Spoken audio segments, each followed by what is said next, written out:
شروع اللہ کا نام لے کر جو بڑا مہربان نہایت رحم والا ہے۔ نون، قلم کی اور جو کچھ لکھنے والے لکھتے ہیں اس کی قسم کہ اے پیغمبر صلی اللہ علیہ وآلہ وسلم، تم اپنے پروردگار کے فضل سے دیوانے نہیں ہو، اور بے شک تمہارے لیے بے انتہا اجر ہے، اور یقیناً تم اخلاق کے اعلی مرتبے پر ہو۔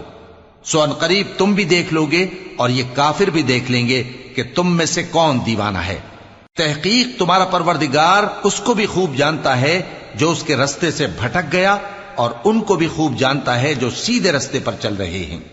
تو تم جھٹلانے والوں کا کہا نہ ماننا۔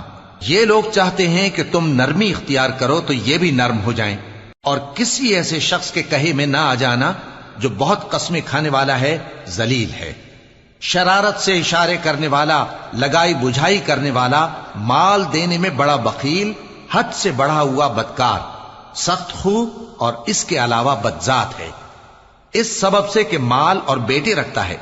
جب اس کو ہماری آیتیں پڑھ کر سنائی جاتی ہیں تو کہتا ہے کہ یہ اگلے لوگوں کے افسانے ہیں، ہم ان قریب اس کی اونچی ناک پر داغ لگائیں گے۔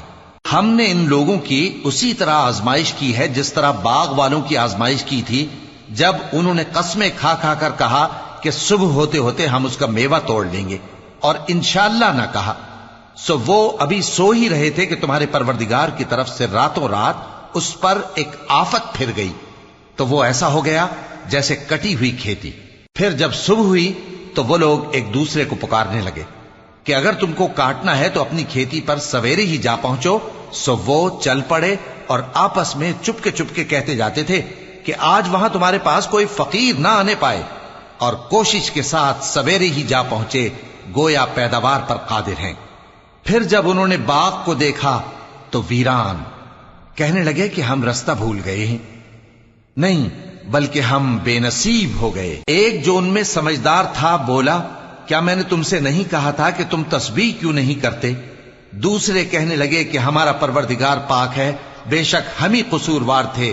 پھر لگے ایک دوسرے کی طرف رخ کر کے ملامت کرنے، کہنے لگے ہائے شامت، ہم ہی حد سے بڑھ گئے تھے، امید ہے کہ ہمارا پروردگار اس کے بدلے میں ہمیں اس سے بہتر باغ عنایت کرے۔ ہم اپنے پروردگار کی طرف رجوع کرتے ہیں، دیکھو عذاب یوں ہوتا ہے، اور آخرت کا عذاب سب سے بڑھ کر ہوگا، کاش یہ لوگ جانتے ہوتے۔ پرہیزگاروں کے لیے ان کے پروردگار کے ہاں نعمت کے باغ ہیں۔ کیا ہم فرما برداروں کو نافرمانوں کی طرح نعمتوں سے محروم کر دیں گے؟ تمہیں کیا ہو گیا ہے؟ کیسی تجویزیں کرتے ہو؟ کیا تمہارے پاس کوئی کتاب ہے جس میں یہ بات پڑھتے ہو کہ جو چیز تم پسند کرو گے وہ تم کو ضرور ملے گی؟ یا تم نے ہم سے قسمیں لے رکھی ہیں جو قیامت کے دن تک چلی جائیں گی کہ جو کچھ تم طے کر لو گے وہ تمہارا ہوگا؟